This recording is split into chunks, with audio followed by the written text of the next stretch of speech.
Hello aspirants, M civil services में मैं अभिषेक कुमार आपका स्वागत करता हूँ। देखिए, हमने लास्ट लेक्चर में देखा था about executive power of president. आज हम जानेंगे लेजिस्लेटिव पावर या विधायिका की शक्तियाँ, कौन से विधान की शक्तियाँ हैं राष्ट्रपति के पास, उनको डिटेल में, कि कैसे लॉ मेकिंग प्रोसेस में प्रेसिडेंट अपना योगदान देते हैं।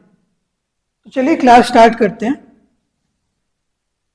प्रेसिडेंट ऑफ इंडिया में आज हम जानेंगे, हमने पिछले लेक्चर में देखिए बताया था मैंने कि executive power, legislative power, financial power, judiciary power, diplomatic, military और emergency power, veto power, ordinance, pardoning, ये सारे पावर्स प्रेसिडेंट के पास होते हैं, जिसमें से पार्डनिंग और वीटो पावर पार्ट है जुडिशियल पावर का।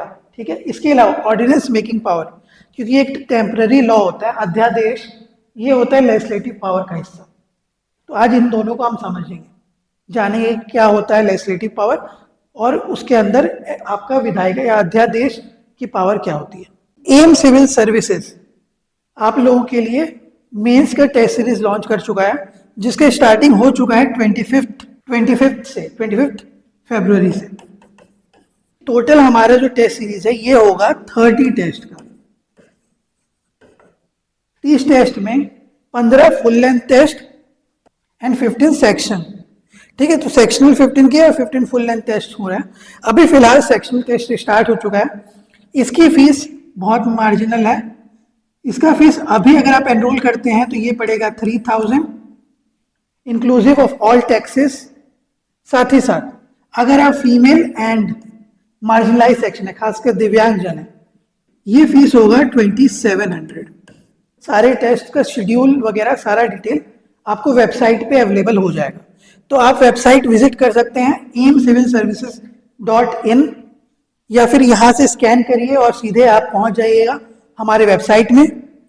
अगर आपको हमसे मिलना है या और अधिक जानकारी चाहिए तो आप इन नंबरों पे कांटेक्ट कर सकते हैं। कोई भी डाउट हो, कुछ भी मेंटरशिप चाहिए हो, किसी भी कोर्स में एनरोल करना हो, अगर आपका लक्ष्य है कि आप सिविल सर्वेंट बन के देश की सेवा करना चाहते हैं, तो उस लक्ष्य की प्राप्ति में हमारा योगदान आपके साथ रहेगा। तो आप आइए, हमसे जुड़िए। इसमें फ्री एनरोलमेंट भी होंगे क्लासेस के साथ। हमारी बैचेस स्टार्ट हो रही हैं यूपीएससी, सीजीपीएससी और व्यापम के एडीईओ का, एडीईओ और एडीआई का बैच सीजीपीएससी का। ये दोनों बैचेस स्टार्ट हो रहे हैं 25 मार्च से 25 मार्च से। ठीक है, और पहले 3 दिन इसमें डेमो फ्री होगा, आप आके डेमो लीजिए। उसके बाद एनरोलमेंट में फर्स्ट 10 एस्पिरेंट्स को, फर्स्ट 10 रजिस्ट्रेशन या फर्स्ट 10 एडमिशंस को ये पूरा कोर्स फ्री ऑफ कॉस्ट पढ़ाया जाएगा, जिसमें टेस्ट सीरीज भी इंक्लूडेड है। सीजीपीएससी और यूपीएससी का जो फुल इंटीग्रेटेड कोर्स होता है 13 मंथ का कोर्स होगा, जिसमें अपडेटेड कोर्स के साथ साथ आंसर राइटिंग स्किल और करेंट अफेयर्स इंक्लूड रहेगा। ये कोर्स स्टार्ट हो रहा है 2 अप्रैल से 2 अप्रैल से। इसमें भी सेम रूल है, जो पहले रजिस्ट्रेशन होंगे आफ्टर डेमो, इसमें 1 वीक का डेमो होगा। आप 1 वीक आके डेमो लीजिए। डेमो के बाद अगर आपको अच्छा लगता है तो आप एडमिशन करवाइए। एडमिशन के जो पहले 10 एडमिशन्स होंगे वो फुल्ली फ्री होंगे, उनको एक भी चार्ज नहीं देना पड़ेगा, पूरा कोर्स उनके लिए फ्री होगा। इसके अलावा बाकी इसकी जानकारी आपको क्या फी स्ट्रक्चर वगैरह है वो सब वेबसाइट पे या ऑफिस में या कॉन्टेक्ट करके आपको पता चल जाएगा। ठीक है, तो लेजिस्लेटिव पावर से यहाँ से स्टार्ट करते हैं हम लेजिस्लेटिव पावर के बारे में। तो सबसे पहले देखिए, विधायिका से संबंधित याद रखना है तो आपको याद रखना होगा कि जब भी लेजिस्लेटिव की बात करते हैं तो parliament consist of 3 thing. Parliament यानी संसद 3 हिस्सों से, 3 चीजों से मिलकर बनती है। एक लोकसभा, दूसरा राज्यसभा और तीसरे राष्ट्रपति, प्रेसिडेंट ऑफ इंडिया। ठीक है, तो इसी सेंस में चलिए स्टार्ट करते हैं जानना अबाउट लेजिस्लेटिव पावर्स या विधायी शक्तियां क्या है। सबसे पहले देखिए, ये क्या कर सकते हैं, समन कर सकते हैं या प्रोरोग कर सकते हैं किसी पार्लियामेंट के सेशन में, खासकर लोकसभा को डिसॉल्व भी कर सकते हैं। देखिए, समन करना मतलब किसी को बुलाना। ठीक है, सम करना, जोड़ना, तो बुला रहे हैं कि आइए जुड़िए, बैठिए और चालू करिए अपना जो भी काम करते हैं। प्रोरोग करना मतलब किसी एक सेशन को एंड करना, या किसी एक, मतलब मान लेते हैं, देखिए जब भी हम आगे पार्लियामेंट पढ़ेंगे तो लोकसभा और राज्यसभा क्या होता है, सीटिंग करते हैं। जैसे आपने कई बार देखा होगा बजट सेशन है, ठीक है, शीत सेशन या विंटर सेशन है, ठीक है, फिर रेनी, मतलब इस तरह से आपका अलग अलग सीजन, मतलब अलग अलग सेशंस होते हैं, ठीक।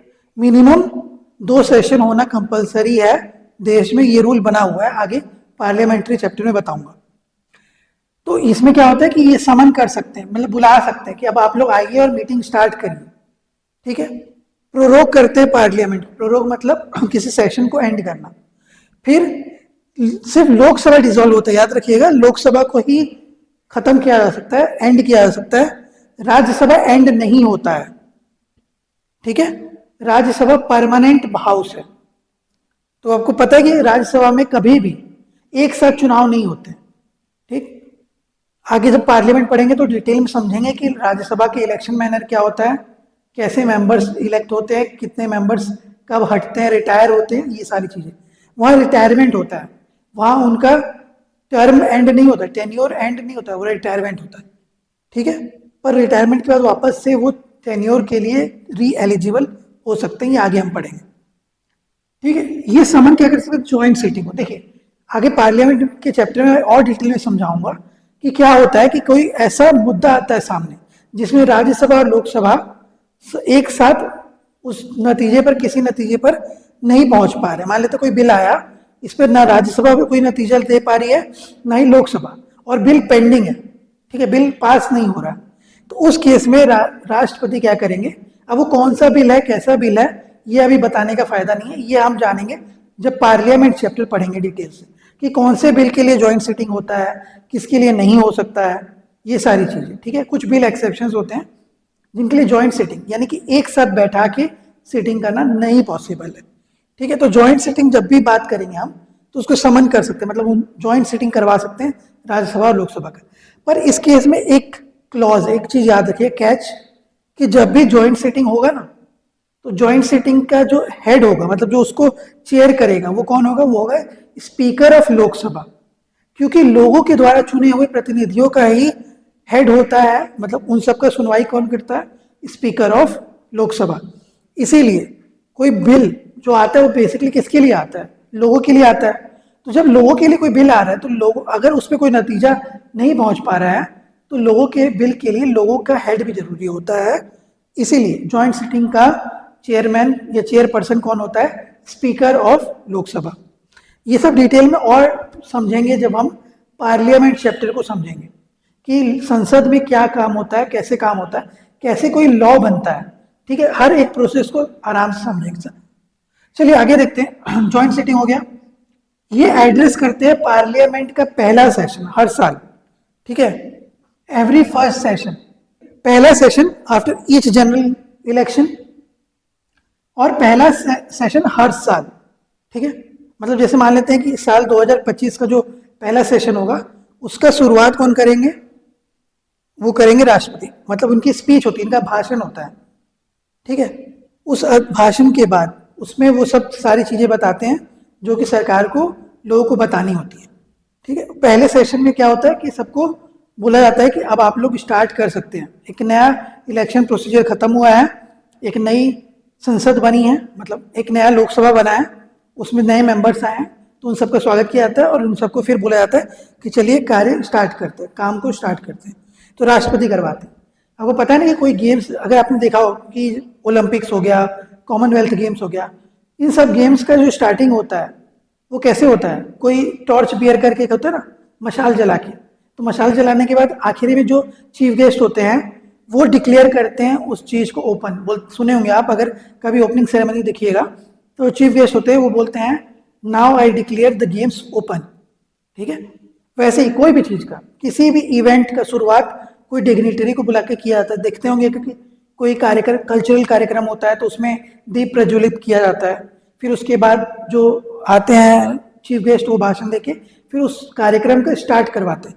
वही चीज यहाँ होता है, क्योंकि देश के पहले नागरिक होते हैं राष्ट्रपति, इसीलिए उनके पास ये पावर होती है कि ये स्टार्ट कर सके लोगों के लिए बनाई गई संसद को। फिर स्टार्ट होता है कि क्या वो मैसेज भेज सकते हैं हाउस ऑफ पार्लियामेंट को कभी भी किसी बिल के रेस्पेक्ट में। मान लेते कोई बिल पेंडिंग है तो बोल देंगे कि भाई इस बिल को जल्दी पास करिए, ये बिल लोगों के हित के लिए है, अहित के लिए, जो भी चीज़ें, ठीक है। तो बिल के ऊपर विचार विमर्श यानी उसके ऊपर डिस्कशन करने के लिए एक बार याद दिलवाते हैं, रिमाइंडर की तरह, ठीक है। फिर उसके अलावा अपॉइंट करते हैं member of Lok Sabha Rajya Sabha to preside over sitting.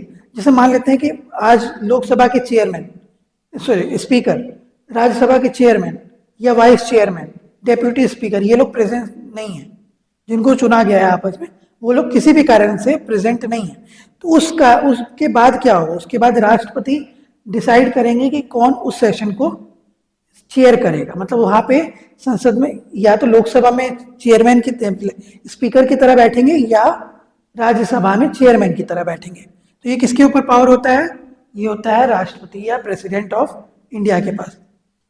फिर देखिए प्रेसिडेंट ऑफ इंडिया की बात अब आती है बारी, वो नॉमिनेट करते हैं 12 मेंबर्स को, 12 मेंबर राज्यसभा की, जो कि अपने अपने फील्ड्स में, खासकर लिटरेचर में, साइंस में, आर्ट में, सोशल सर्विस में जो पारंगत होते हैं, जो अच्छे होते हैं, उनको राष्ट्रपति नॉमिनेट करते हैं यानी नामांकित करते हैं as a member of parliament, MPs.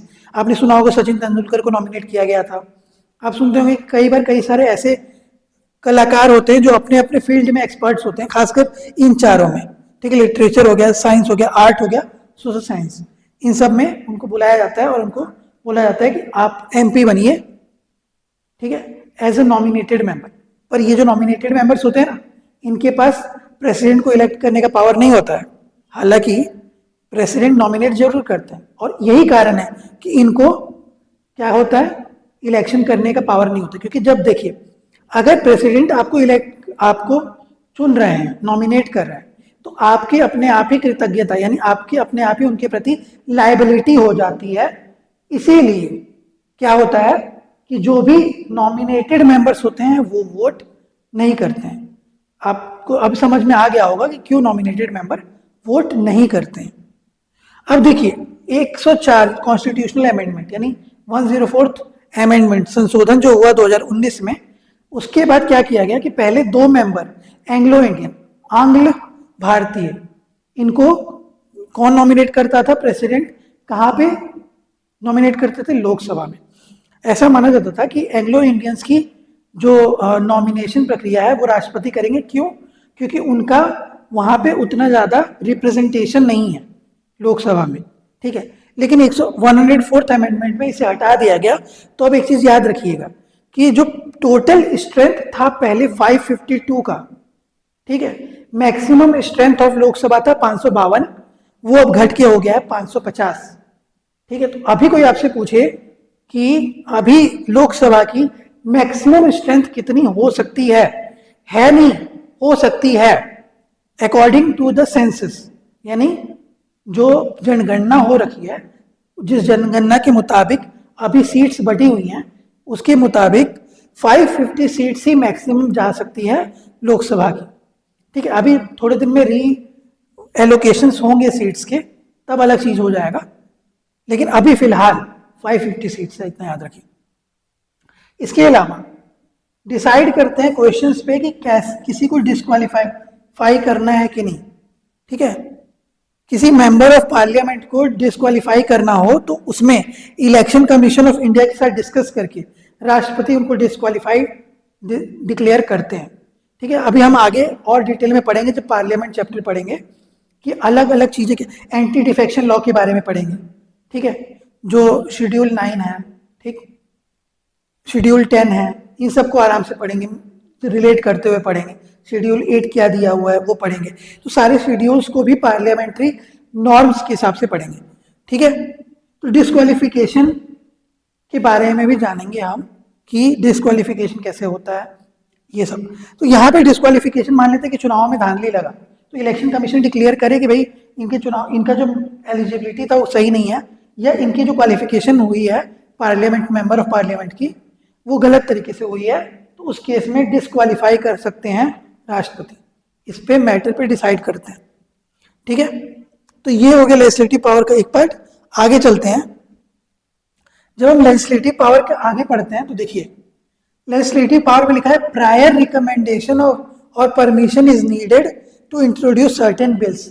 कुछ बिल्स ऐसे होते हैं जो सदन में आने से पहले राष्ट्रपति की अनुमति जरूरी होती है।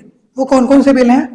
तो bill involving expenditure from consolidated fund of India, ठीक है, कंसोलिडेटेड फंड ऑफ इंडिया जो है उससे अगर एक्सपेंडिचर करना हो, ठीक है, तो फिर राष्ट्रपति की प्रायर उनकी अनुमोदन लगेगी, यानी कि उनकी परमिशन लगेगी। मतलब बिल को लाने से पहले ही आपको पूछना होगा। बेसिकली बजट जब देखते हैं तो बजट भी पहले राष्ट्रपति के पास ही जाता है। कभी अल्टरेशन करना हो बाउंड्री ऑफ स्टेट या creation of new state, article 2 और 3 मैंने आपको बताया था, सबसे पहला पार्ट जो हमने पढ़ा था, ठीक है, पार्ट 1, उसमें देखा था कि कैसे कोई राज्य नया राज्य बनता है, किसी राज्य की बाउंड्री चेंज की जा सकती है, ये सारी पावर पार्लियामेंट के पास है। पर पार्लियामेंट को उस बिल को पास करने से पहले बिल शुरू में किसको देना होगा? राष्ट्रपति को रिकमेंड करना होगा कि वो पढ़ सके, वो देख सके कि इसमें कुछ गलत तो नहीं हो रहा है, ठीक है। मनी बिल अभी बताया मैंने, budget is nothing but a money bill, ठीक है। मनी बिल या जहां पे टैक्सेशन, पैसे, खर्चों का बात होता है, आय व्यय का लेखा जोखा, सब कहाँ आता है? मनी बिल में, ठीक है। रेवेन्यू और एक्सपेंडिचर के बारे में जानकारी मिलती है हमको मनी बिल से। बिल जो इम्पोज करता है वैरायटी ऑफ टैक्सेस, ड्यूटीज, ठीक है। तो इतना सारा चीज अगर आपको नहीं याद हो रहा है तो एक चीज याद रखिएगा, बजट, मनी बिल, इसकी बात कर रहा है, ठीक है। बिल जो कि बताता है एक्सपेंसेस, एक्सप्रेशन, एग्रीकल्चरल इनकम, ठीक है, defined for purpose of enactments relating to Indian income tax. Indian income tax rule अभी कुछ दिन में आप पढ़ेंगे कि Indian income tax rule change होने वाला है और हो चुका है, ठीक है। अभी हमने इसी बजट में ये चीज पास हुई थी, आपको पता हो तो वहां पे न्यू इनकम टैक्स रिजीम की बात की गई, न्यू इनकम टैक्स रूल्स की बात की गई है। इसके बाद बिल को अफेक्ट किया करने वाली चीजों पे बात किया गया जो मनी से रिलेटेड हो, कुल मिला के पैसों से रिलेटेड। क्यों पैसों पे ज्यादा जोर दिया जा रहा है? ऐसा इसलिए क्योंकि जो भी पैसे होते हैं, क्योंकि अपनी कोई इनकम नहीं होती, ठीक है, गवर्नमेंट की कोई अपनी इनकम नहीं है, कोई सोर्स नहीं है। वो सोर्सेस कहाँ से आते हैं? आप और हम जैसे लोगों की, सिविलियंस या मिलिट्री या जो भी हम बोल सकते हैं सिटीजन ऑफ इंडिया है, उन सबके पैसों से ही, उनके ही हार्ड अर्नड मनी से आप टैक्स के रूप में देते हैं, जीएसटी के रूप में देते हैं, डायरेक्ट इनडायरेक्ट टैक्स हो गया, किसी और फाइन के रूप में देते हैं, ठीक है। आपको जब गाड़ी का चालान लगता है उसके ऊपर देते हैं। तो कोई भी चीज आप जो दे रहे हैं पैसे, वो आप ही का पैसा है जो आपके लिए यूटिलाइज होने वाला है। तो उस हर एक रुपए का ब्यौरा कौन रखेगा? पार्लियामेंट, क्योंकि कॉन्स्टिट्यूशन ही पावर देता है। पर इससे पहले उसे प्रेसिडेंट को बताना होगा, क्योंकि प्रेसिडेंट एग्जीक्यूटिव सुप्रीम होते हैं, ठीक है। फिर इसके बाद आता है कुछ ऐसे बिल्स होते हैं, सर्टेन बिल्स जो इंट्रोड्यूस की जाते हैं स्टेट लेजिस्लेचर में, ठीक है, प्रीवियस सैंक्शन के द्वारा। एग्जाम्पल जैसे जिसके लिए कंसिडरेशन करना होता है प्रेसिडेंट को, हम जब आगे पढ़ेंगे तो आर्टिकल 201 प्रेसिडेंट करते हैं। 200 में दिया हुआ है कि राष्ट्रपति के संभलने के लिए, मतलब राष्ट्रपति के लिए गवर्नर कोई बिल को प्रिजर्व कर सकते हैं, उनके रिकमेंडेशन उनके सामने पेश करने के लिए, ठीक है। तो वो आर्टिकल 200 में दिया है, और आर्टिकल 200 में ये दिया है कि राष्ट्रपति उन सब बिल्स को क्या कर सकते हैं, उनके ऊपर क्या एक्शंस ले सकते हैं, ठीक है। तो एग्जांपल देखिए, स्टेट बिल है imposing restrictions on the freedom of trade, commerce या इंटरकोर्स, ठीक है। इंटरकोर्स मतलब एक राज्य का दूसरे राज्य के बीच में जो भी आय व्यय हो रहा है, जिस भी माध्यम से ट्रेड हो रहा है, या लोगों के बीच में जो भी चीजें हो रही हैं, in the sense of expenditure and income, उस सबको कहाँ काउंट किया जाता है? इस बिल में, स्टेट बिल में। तो उस स्टेट बिल को भी कंसीडर कर सकते हैं प्रेसिडेंट, देख सकते हैं, ठीक है। कोई बिल जो प्रेसिडेंट के रिकमेंडेशन या प्रेसिडेंट के लिए दिया जाता है, पास्ड बाय पार्लियामेंट, ठीक है। तो जो प्रेसिडेंट होते हैं वो उस पर एसेंट दे सकते हैं, एसेंट मतलब सिग्नेचर कर सकते हैं, यानी उसको हामी भर सकते हैं, या उसको हामी नहीं भरेंगे, विथहोल्ड कर देंगे अपना एसेंट कि मैं साइन नहीं करता हूं, मुझे ये पसंद नहीं है, ठीक है, मतलब रिजेक्ट करना बेसिकली। तो रिजेक्ट डायरेक्टली नहीं कर सकते, उसमें साइन करना छोड़ देंगे। तो यही जब लंबे समय तक हो जाता है तो इसे पॉकेट वीटो के तौर पे भी जान सकते हैं। दो हिस्से होते हैं, आगे हम पढ़ेंगे वीटो जो पढ़ेंगे ना तो जानेंगे कि विथ होल्डिंग एसेंट और पॉकेट वीटो में क्या डिफरेंस है। थोड़ा सा अंतर होता है, बहुत ज़्यादा अंतर नहीं होता। अगर बिल को रिटर्न करते हैं, मान लेते राष्ट्रपति को लगा कि ये बिल में कुछ चेंजेस करने की जरूरत है, तो बिल अगर राष्ट्रपति वापस भेजते हैं कंसिडरेशन के लिए, किसके लिए? पार्लियामेंट के लिए, तो उसके बाद पार्लियामेंट के ऊपर है कि उस बिल को एज इट इज वापस भेज देना है प्रेसिडेंट को, या फिर उसमें कुछ चेंजेस करने हैं जो प्रेसिडेंट ने कहे हैं। तो या तो वो चेंज कर सकते हैं उस बिल को, जो बिल प्रेसिडेंट के पास गया था, या फिर अपने मुताबिक उसको अगर नहीं चेंज करना है तो नहीं चेंज करेंगे। लेकिन अगर दोबारा भेज दिया गया प्रेसिडेंट के पास कि अब आपको वापस वो बिल आ रहा है, तो उसमें चेंजेस हुआ हो या नहीं हुआ हो, प्रेसिडेंट अब दोबारा उसको वापस नहीं भेज सकते। ठीक है, तो उसके बाद उनको उस पर साइन करना ही होगा, ये कंपलसरी है, एंड में उनको साइन करना ही पड़ेगा अगर सेकेंड टाइम उनके पास कोई बिल आता है। पर ये बिल, ठीक है, ये वाला चीज ना लागू नहीं होता है स्टेट बिल के लिए। आगे दिखाता हूं। जब स्टेट बिल कंसिडरेशन के लिए आता है, देखिए, कोई bill passed by state legislature reserved by governor for consideration by the president of India, मतलब गवर्नर जो होते हैं वो क्या होते हैं? वो डेलीगेट होते हैं, उनके पास पावर किसके द्वारा? प्रेसिडेंट के द्वारा। तो as a actor of president वो काम करते हैं स्टेट में। तो मान लेते कोई बिल ऐसा आया जिसको लगा गवर्नर को कि ये बिल मुझे अच्छा नहीं लग रहा, इसे मैं प्रेसिडेंट को कंसीडर करता हूं कि वो चेक कर लें एक बार। तो वैसी बिल अगर प्रेसिडेंट के पास गई तो प्रेसिडेंट चाहे तो उस बिल पे साइन कर दें, चाहे तो विथ होल्ड कर दे, उस पर साइन ना करें, ठीक है, या डायरेक्ट कर दे गवर्नर को कि रिटर्न द बिल, बिल को वापस रिटर्न कर they if it is not a money bill, अगर वो मनी बिल नहीं है तो। ठीक है, फॉर रिकंसिडरेशन। देखिए आगे जब पार्लियामेंट पढ़ेंगे तो समझ में आएगा कि कुछ बिल्स ऐसे होते हैं जिसको रिकंसिडरेशन के लिए नहीं भेजा जा सकता। मतलब एक बार आया प्रेसिडेंट को तो उसी समय साइन करना होता है, वापस उसको रिकंसिडर करने के लिए नहीं भेजा जा सकता। ठीक है, ये हो गया स्टेट। लेकिन एक चीज याद रखिएगा, यहाँ पे ये याद रखिएगा कि ये ऑब्लिगेटरी नहीं है प्रेसिडेंट को कि उसको उनको साइन करना ही होगा।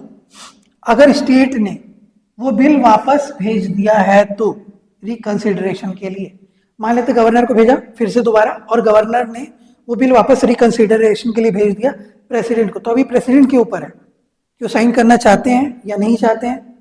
ठीक है, उनको अब ऑब्लिगेटरी नहीं है कि उनको साइन करके देना होगा, जैसा कि केस पार्लियामेंट में होता है। जब संसद में कोई बिल जाता है तो दूसरी बार में उनको साइन करना कंपलसरी है प्रेसिडेंट को, पर स्टेट के लिए नहीं होता है ये। ठीक है, याद रखिएगा। इसके अलावा कैग का जो रिपोर्ट होता है, यूपीएससी का रिपोर्ट होता है, एनुअल रिपोर्ट्स, इन सबको बिल को कहाँ प्रेजेंट करते हैं? President of India finance commission के बिल को पार्लियामेंट में। ठीक है, ये लोग आके सबमिट नहीं करेंगे, ये लोग एक सबमिट करते हैं फॉर्म, मतलब डिटेल्स रिपोर्ट, किसको? प्रेसिडेंट के पास, और प्रेसिडेंट उन सब रिपोर्ट्स को पार्लियामेंट में आके पढ़ते हैं। ठीक है, ये रूल बना सकते हैं किसके लिए? यूनियन टेरिटरीज, बेसिकली यूटीज के लिए। ठीक है, जहां पे उनका डायरेक्ट एक्शन चलता है। देखिए खासकर ऐसे जगहों पे जहाँ पे good governance, progress, peace maintain करना, हार्मनी मेंटेन करना, कुल मिला के यूटीज। एग्जीक्यूटिव पावर भी यहाँ पे, लेजिस्लेटिव पावर भी है उनके पास, मतलब यूटीज के लिए कोई रूल्स रेगुलेशन बनाने का पावर भी प्रेसिडेंट के पास है। ठीक है, तो ये था हमारा लेजिस्लेटिव पावर। अब जानते हैं लेजिस्लेटिव पावर का एक और पावर जिसे हम कहते हैं ऑर्डिनेंस मेकिंग पावर। ये आर्टिकल